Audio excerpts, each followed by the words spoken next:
Hello and welcome everyone to the latest episode of LinkedIn Live here at Codingscape.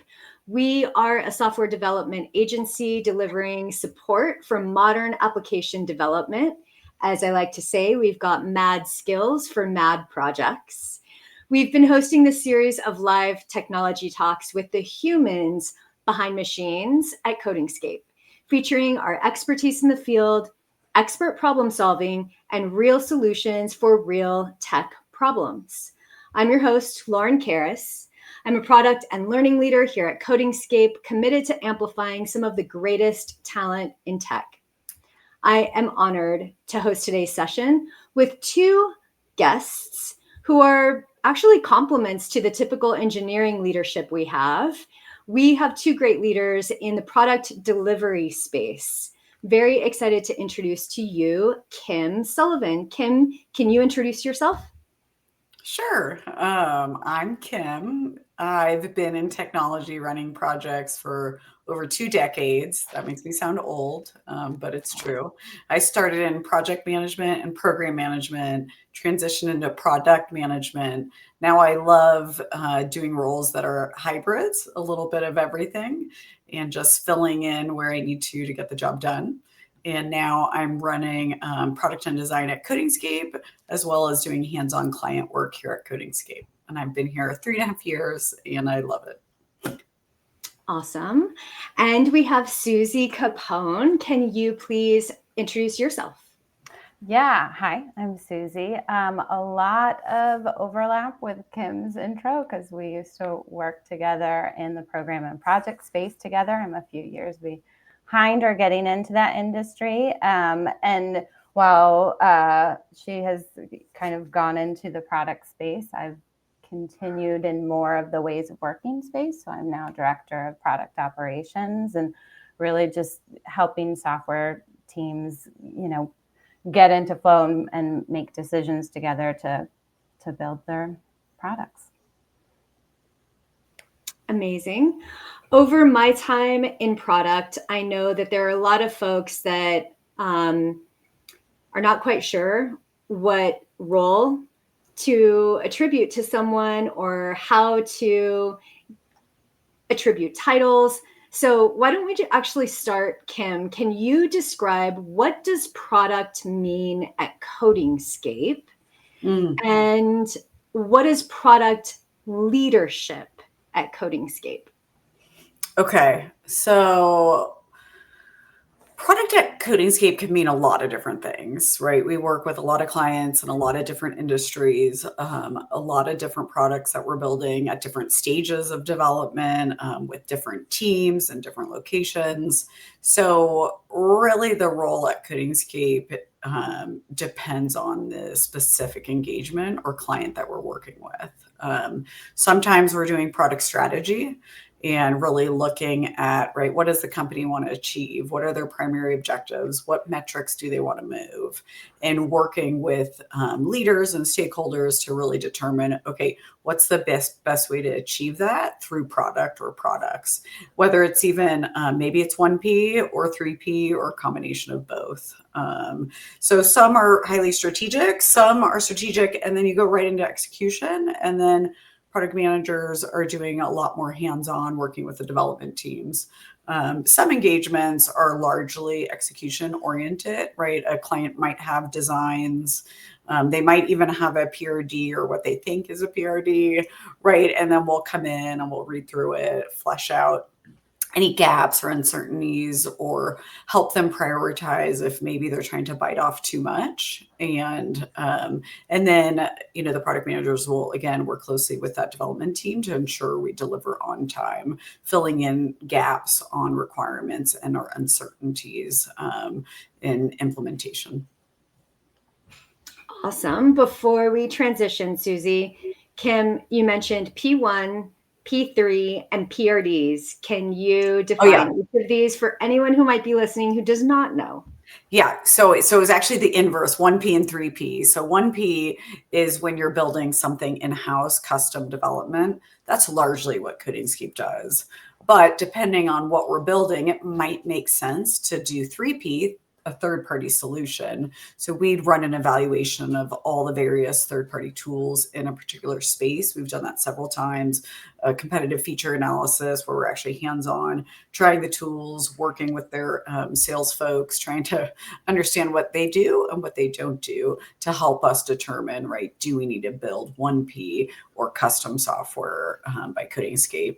And then PRD, product requirements doc, though they're not my favorite. I prefer one-pagers.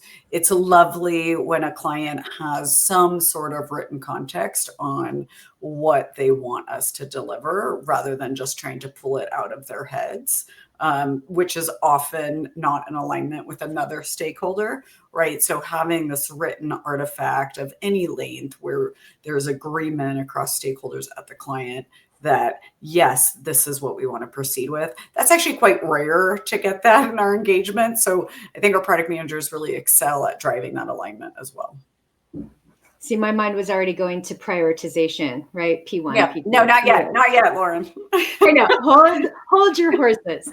All right, Susie, talk to us a little bit about product ops and what product in general is at Commerce Architects.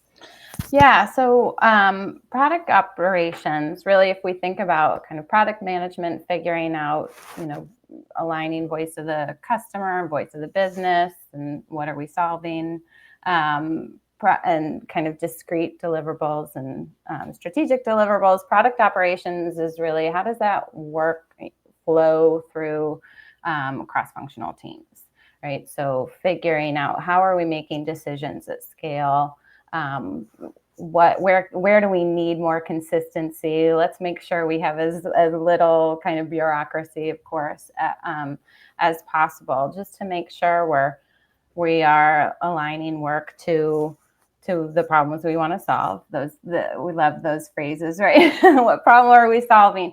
But yeah, making sure that the work is flowing through the system, where product management is really about defining what is the work that's going to kind of flow through the teams and how do we get it to customers. Amazing.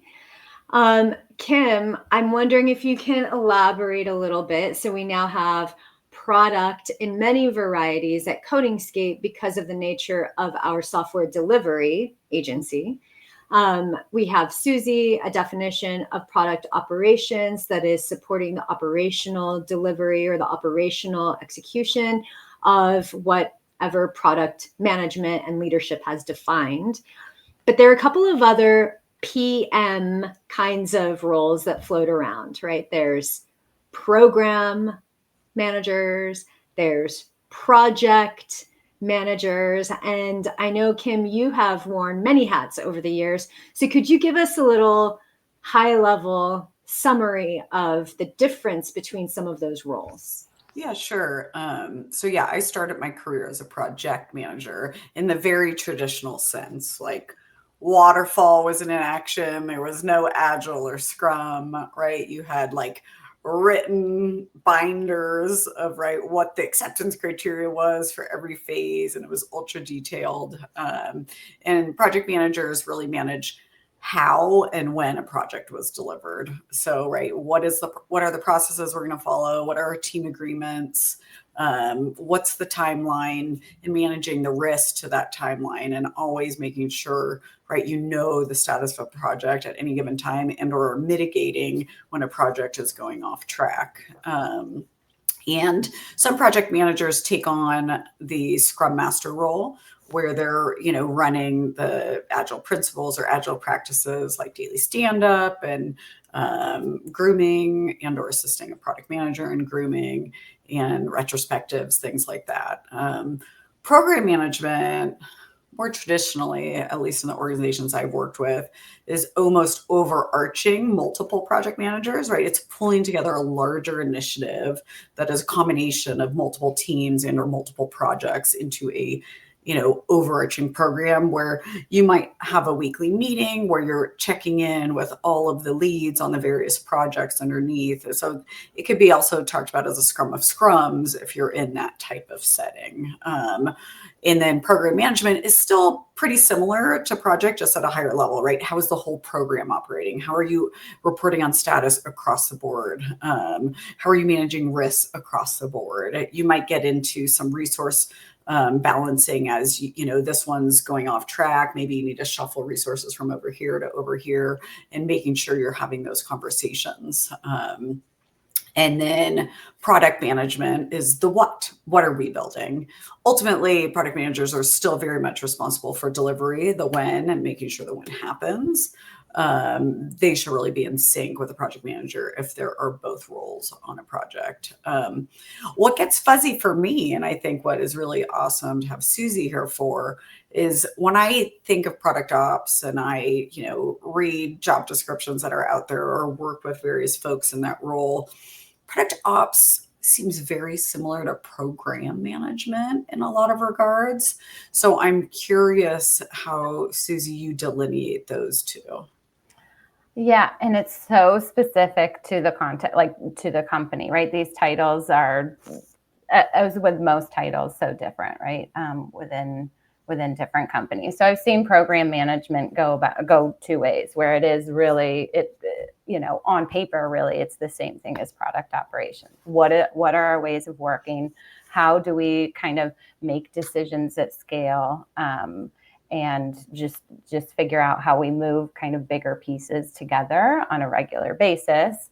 So that can be like, your traditional quarterly planning practice or an annual planning practice, right? That could be in the product operations space, or it could be in a program management space, depending on how they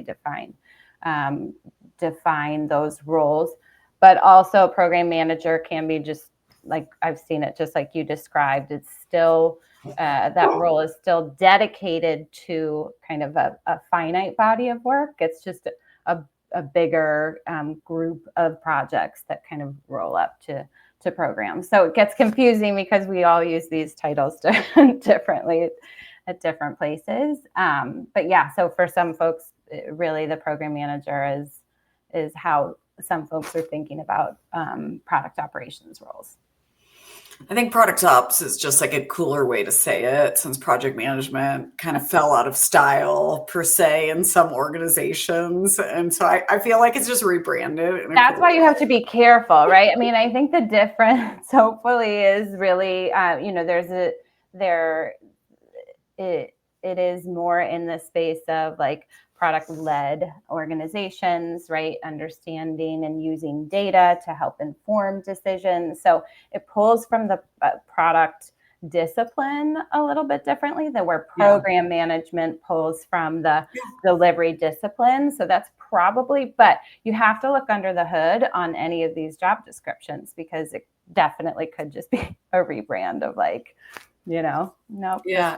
This I like that. Program. One pulls from the product discipline and the other pulls from an engineering discipline. I fully agree with that from what I've seen. Because a lot of the times, the focus on metrics is higher. The focus on how you do the road mapping and do that, the strategic cycles, Right. What tools you're using for measurement and for road mapping. That was a nice way to tease it out, Susie. Thank you. I love it. Both of your descriptions have highlighted on a lot of cross-functional collaboration. So you also just talked a little bit about some of the dangers of lumping them all together. As you just highlighted, there are actual disciplines and practices that inform how to make decisions, for example, or how to work together, or different frameworks you might be using even. All right, so I'm wondering, Susie, maybe you could share, and I know we had the privilege at Codingscape of attending a session once before when you joined, and you actually helped us with a little bit of a framework, the opportunity solution tree. So I'm wondering if you could highlight on that again and tell us when does it come in handy? Why do you use it? And how is it unique maybe to product ops where some of your other product counterparts might not be using it? Yeah. So yeah, I love opportunity solution trees, and this is Teresa Torres's work. Big fan of her work for a couple of reasons, and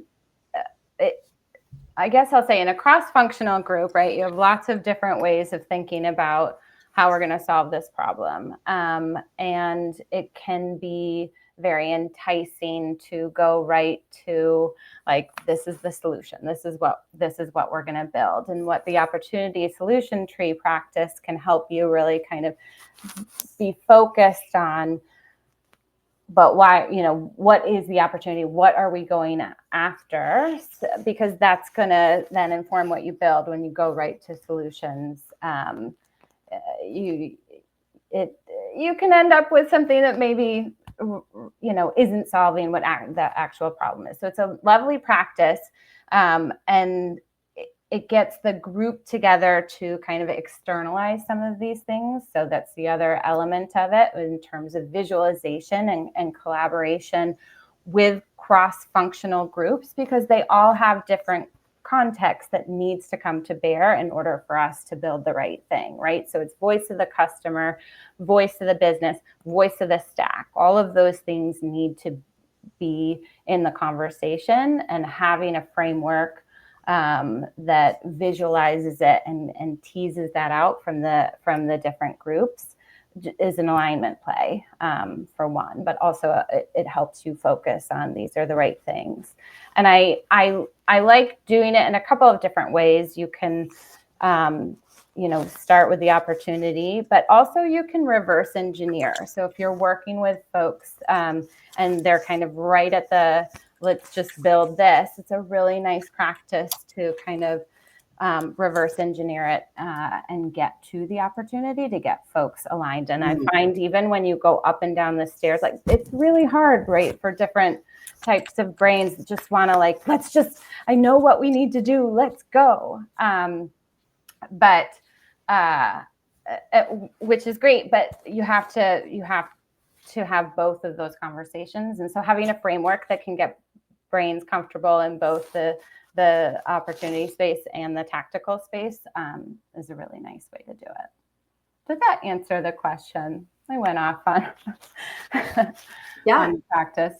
Yeah, no, this is wonderful. And I think Kim probably has a couple of practical examples, maybe to underscore how this is helpful in different settings.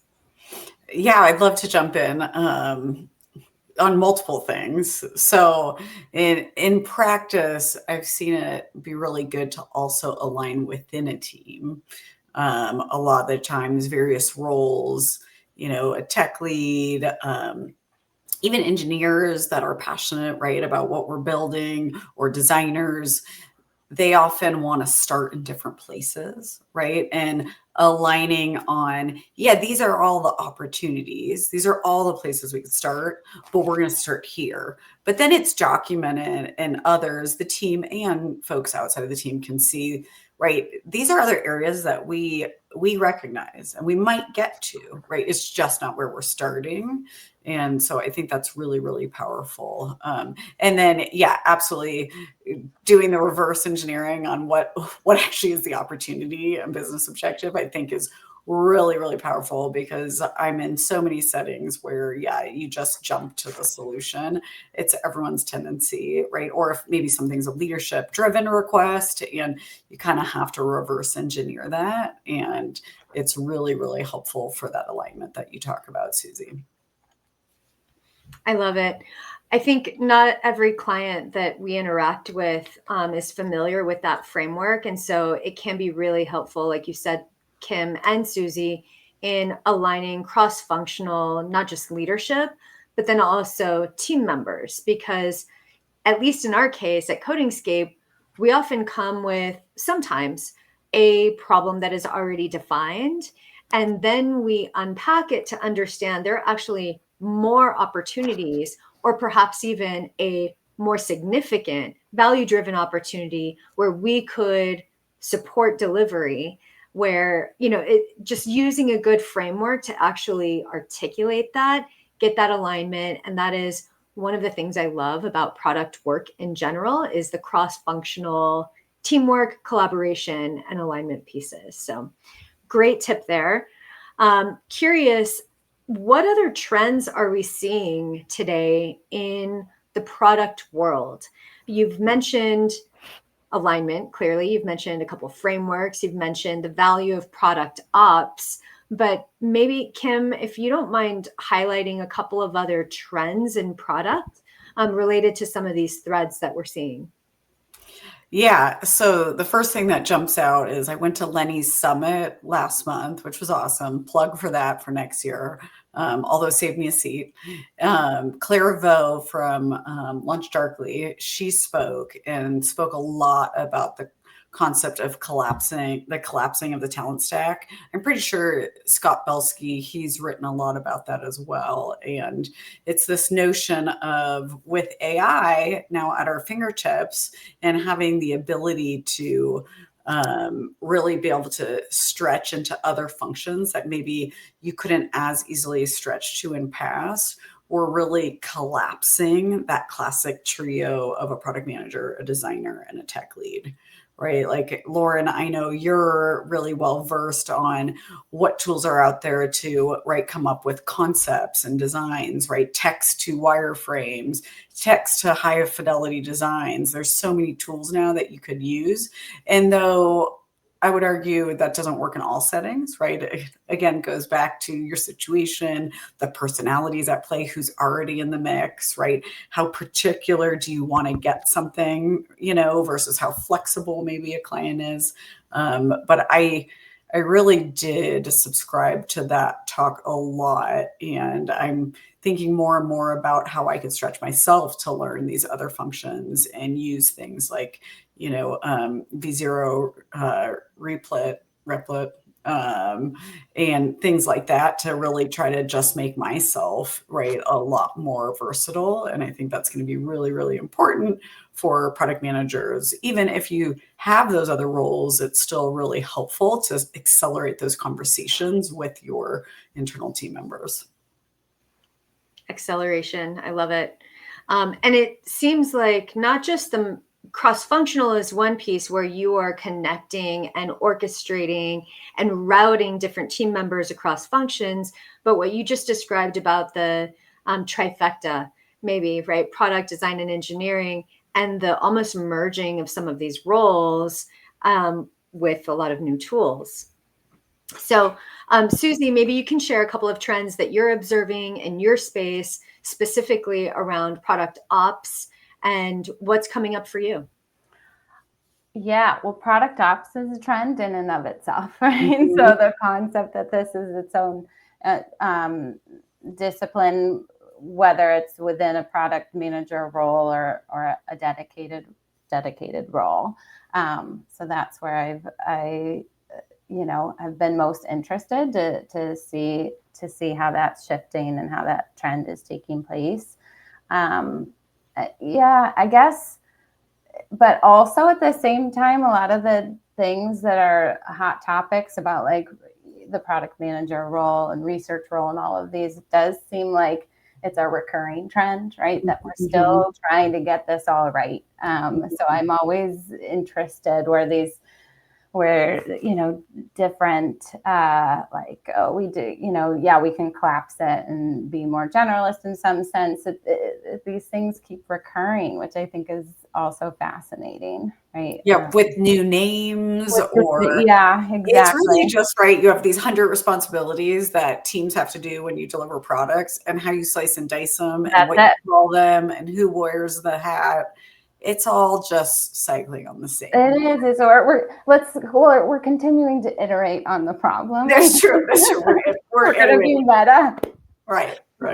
Well, and to that end, maybe iterating on the organization and what is the maturity of the organization. If you have a really early stage, right, or even sometimes a mature startup that has worked very leanly, you might not have had maybe headcount or salary to pay for many different roles. And so by default, your person is required to flex into different kinds of skills and different expertise and go and learn on their own, which is, again, the danger and the beauty and the excitement of some of these roles, depending on the organization and the industry.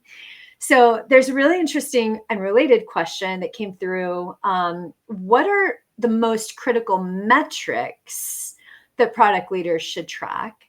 And how might they vary across different industries or stages of product development? Maybe we could even simplify it and say, in this discussion where everything is changing everywhere all at once, you have so much variety in terms of organizational maturity. You have so much variety in terms of team size. Where should everyone be concerned in terms of a metric? Like, what is the metric that matters in product, which is tough, but do you think that's of products being built or the metric of product teams? Ooh, I'm not sure how to take that question. Ooh. Well, I know, Kim, in your role as head of product and design, maybe you take it from product teams. And then Susie, you could talk to us and elaborate a little on products. Okay. So product teams, I would say, so I just had a post recently about, I don't look at story points, I look at output. So I think it's very similar to that. I'm not a huge fan of productivity metrics. I think that they can really create an odd balance or environment.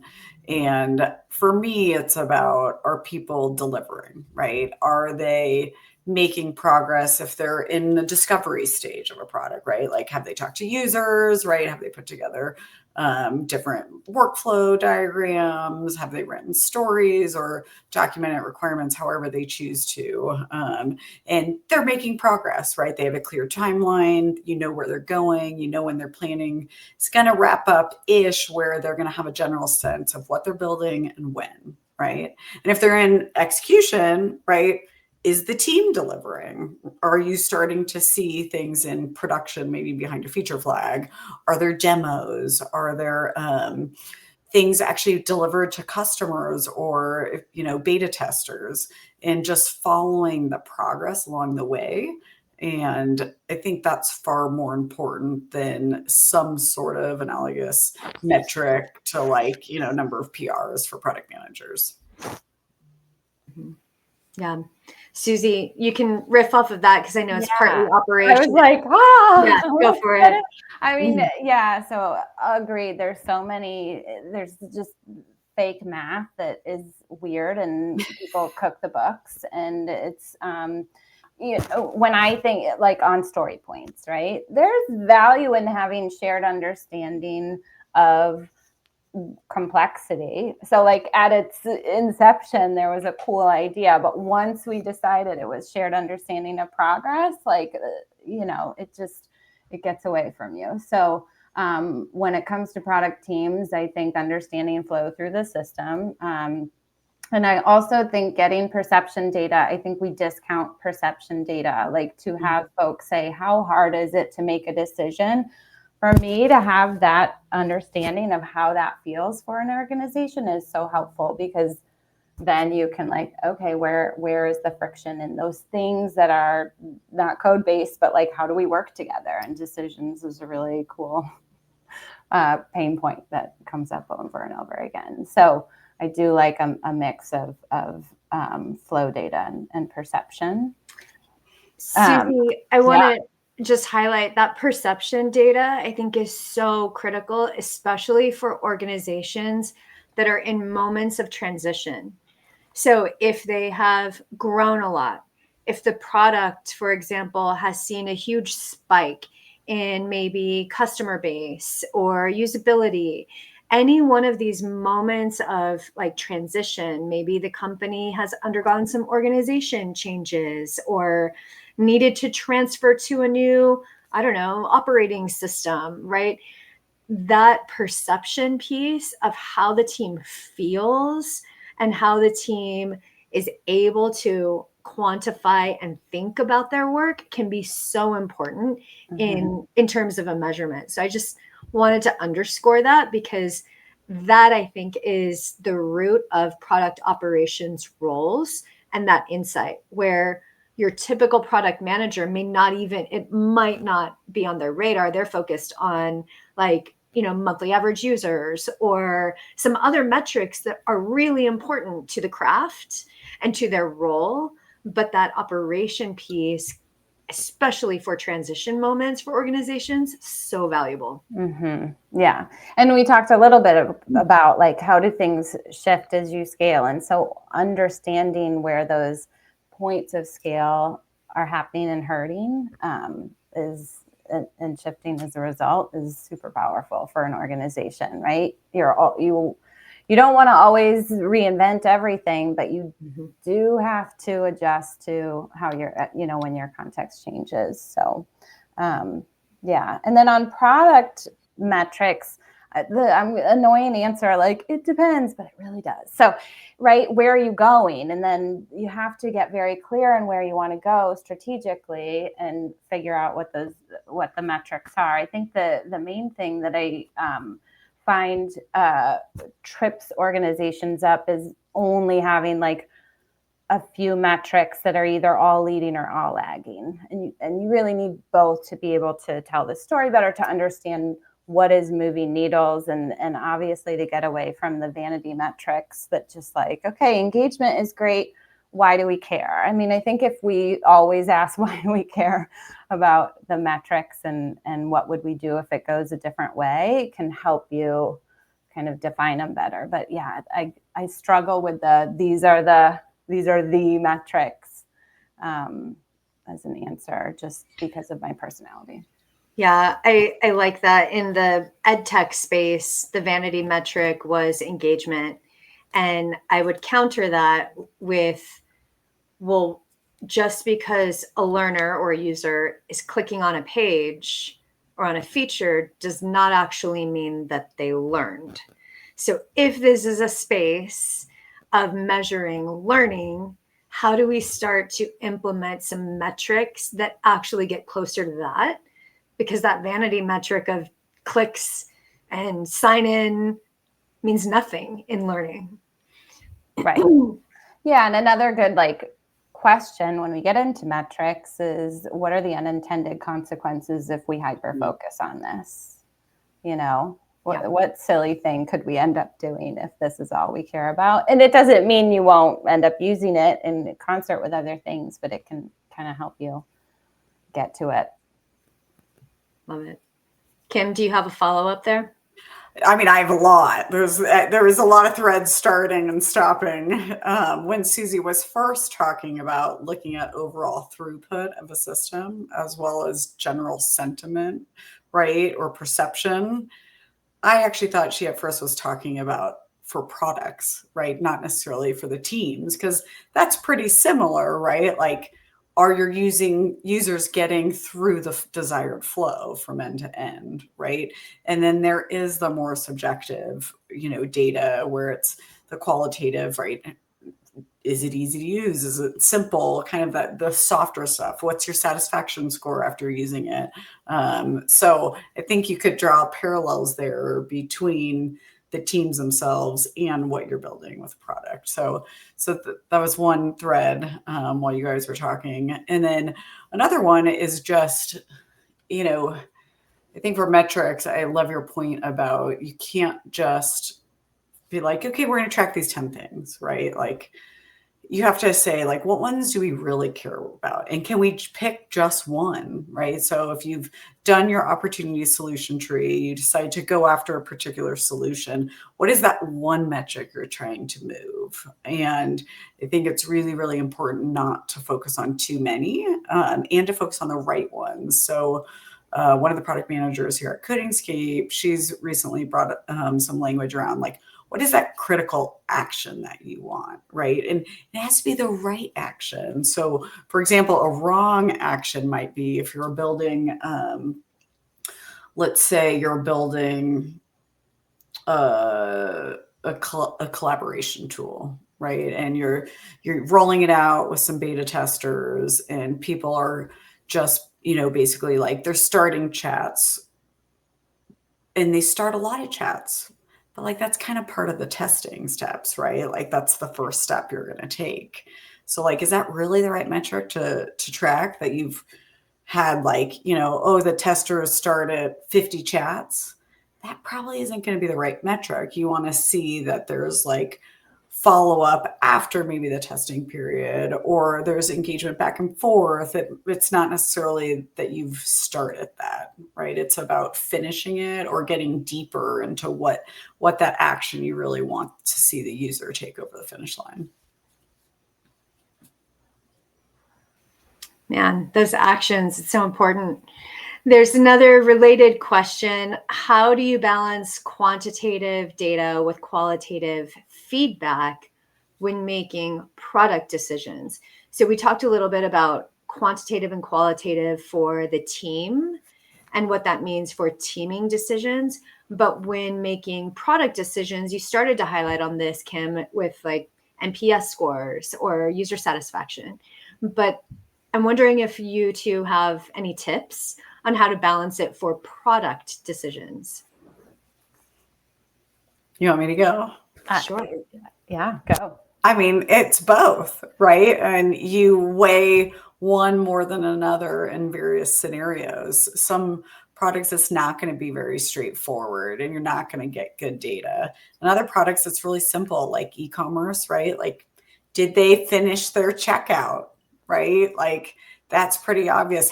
Like, where do they fall out in the funnel? Do they fall out on the product detail page, or when they have filled up their cart and then they abandon the cart? Obviously, I've been in e-com, same with Susie. That's actually where we met, at backcountry.com.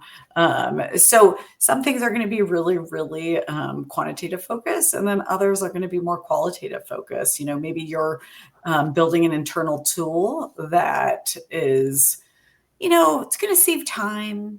You're not totally sure how much time. It's pretty hard to measure how long something's currently taking through their workflows, because they're in 3 different tools.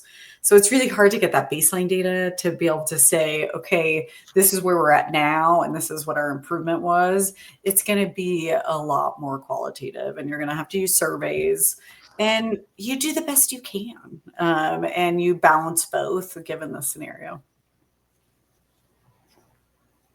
Yeah, just build like, and this has been coming up a lot lately, especially when, if an organization is feeling like they've got market fit and they're really good at looking at numbers, but then it just becomes like a full numbers game, and it's all like, where's the data? What's the data? We should only be making data-driven decisions. And the thing is, we are still in a creative space. We still have to make bets, right?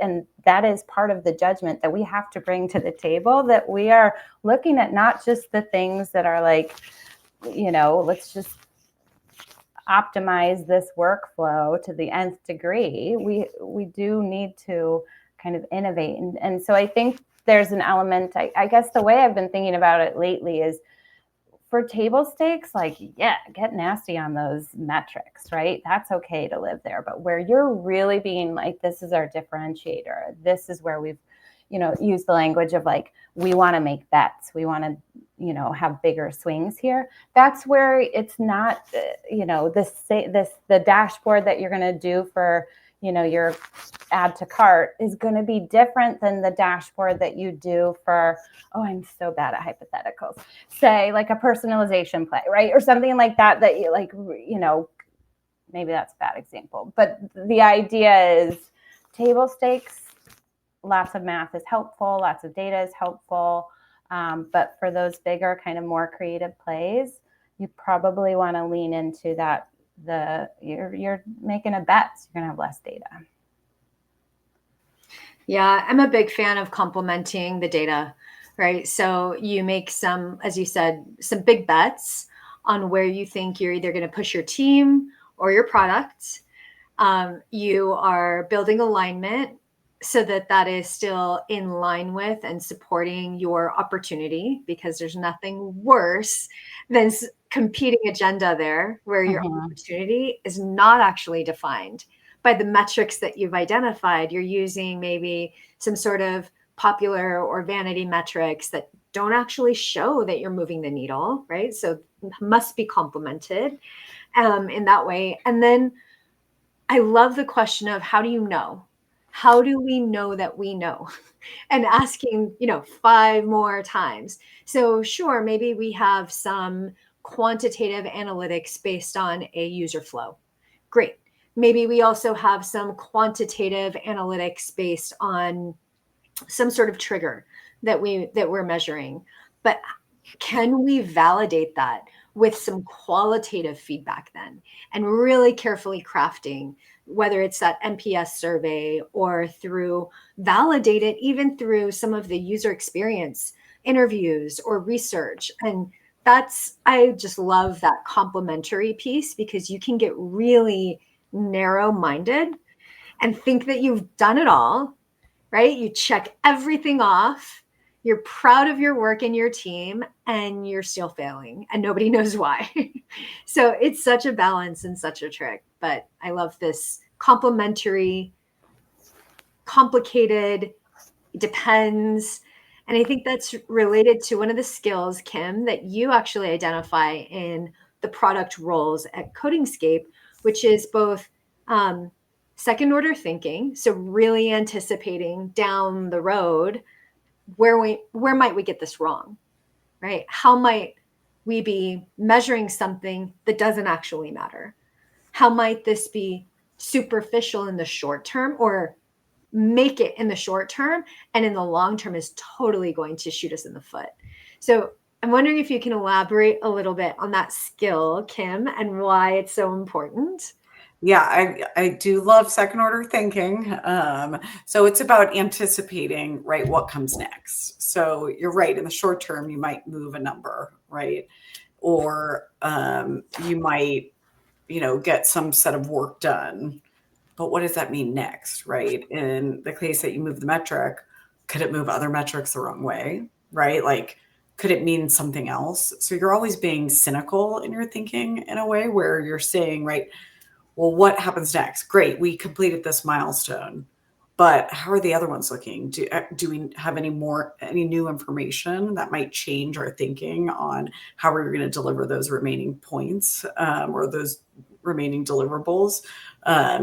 Is there an unexpected, resource that's going to be out of the office, or right, maybe there's a team dynamic change, so you're always anticipating what's coming next. How is this going to impact the delivery? How is it going to impact the product?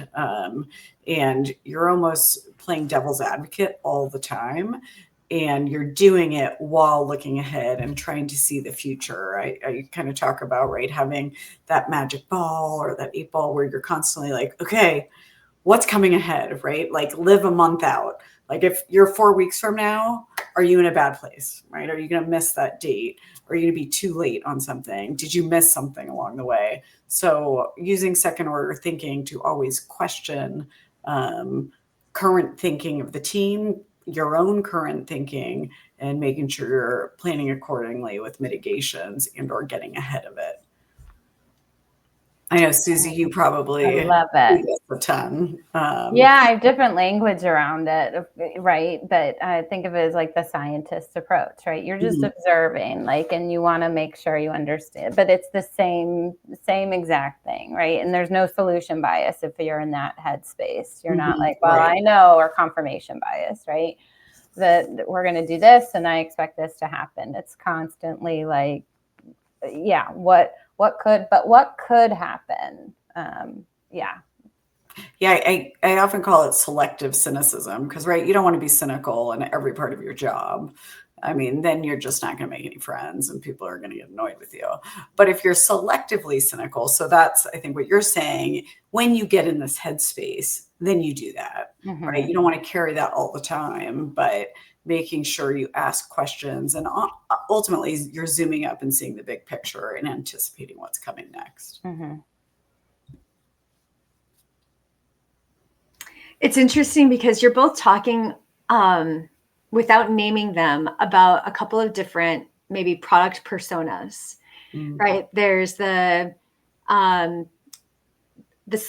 cynical second order thinker who's questioning everything, who might sometimes come off as like a total downer and is just like anti everything, but they serve a really important role. And then there's like the product delivery, like super fast, like everything is executing. You think of like I put scare quotes up because it's like that productivity mindset, right? Like how much are we doing? How quickly? How can I optimize? How can I churn out more, better, faster, stronger, right? And they all have like their downsides and their obvious benefits, but it takes a really well-rounded team, I think. And some of these are really small teams, big teams, right? But to have some aspect of each of these different personas, there's often the leader or the person who can really manage up and out, and they need to be like really articulate and have that voice that can go and speak directly to a CEO, to stakeholders, and be able to influence. That influencer, or Kim, in our space we call it the consultative skill set, right? Really being able to influence and communicate effectively. So anyway, I just love, often in product and product design, we think of the user personas, right? But there are also team member personas and all of these different aspects of the role that help to create a really well-balanced, meaningful approach. Situational, can adapt based on the size, the team, the goal, the stakeholders. And it's both so squishy and so fun because you can flex into these different spaces. Part of why I love product work.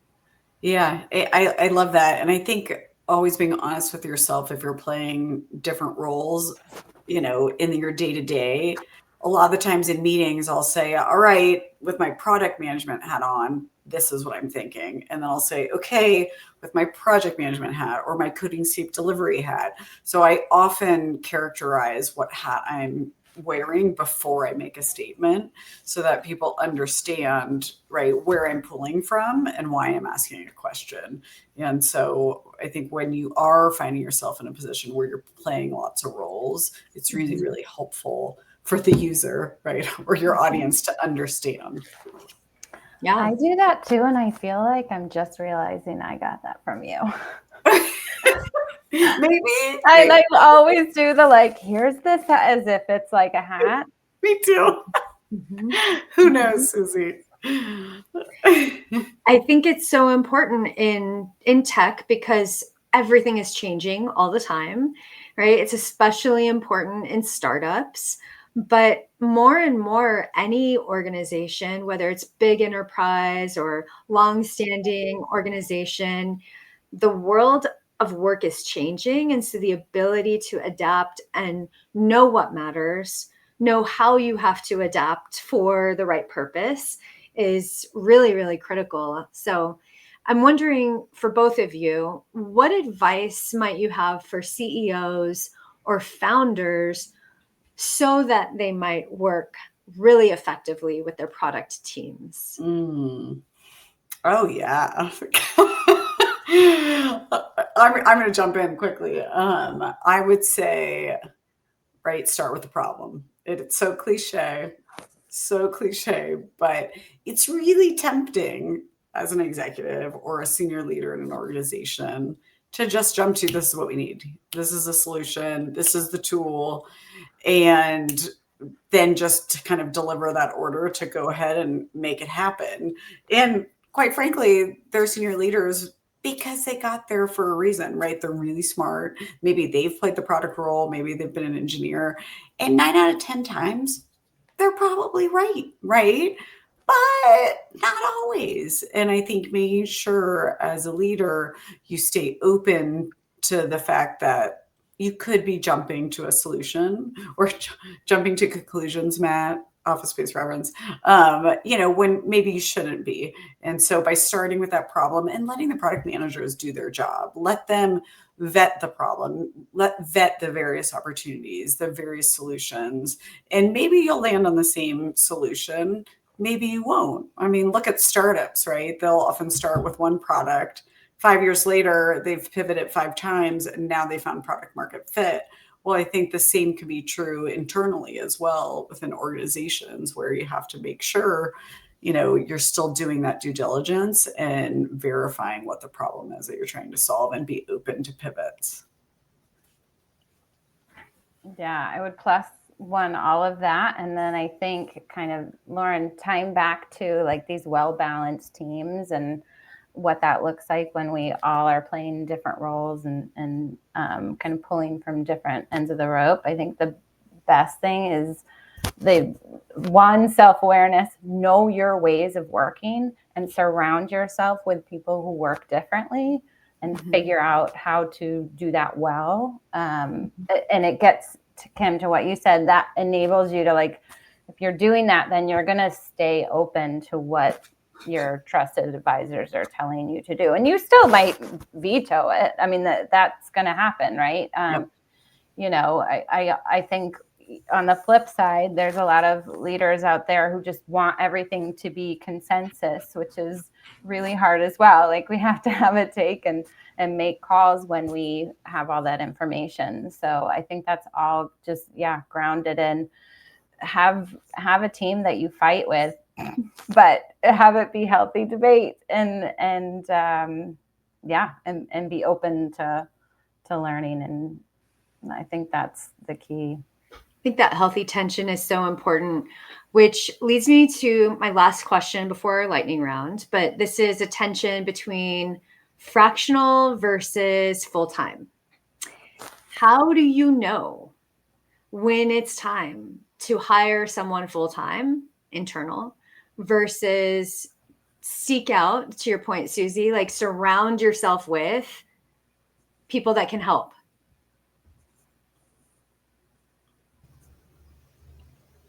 Either of you. I keep jumping in. You go first. Oh, I feel like okay. The question is when to go full-time and when to, I mean, you're going to hate it. It depends on the problem that you're up against, right? And so if you're missing some expertise, and I've seen teams really be hurt by the fact that they're just trying to hobble along without someone in the room with the expertise. It hurts everyone. And so if you know that there's a gap on your team in a certain space, then that's okay to bring someone on. You should bring fractional help to move things along, and then you can figure out knowledge transfer as you go. But if you've got some key expertise gaps, then it's better to solve that faster. I just have seen teams really flounder for way longer than they should. Kim, what else would you add? Yeah, so I would say there's no, calculation that gives you that answer, but you can look at a number of things, right? Team size, number of products or projects that a role would be pushing forward, the number of stakeholders, the visibility within the company. Is it high profile? Is it going to be high demand, quick turnaround time?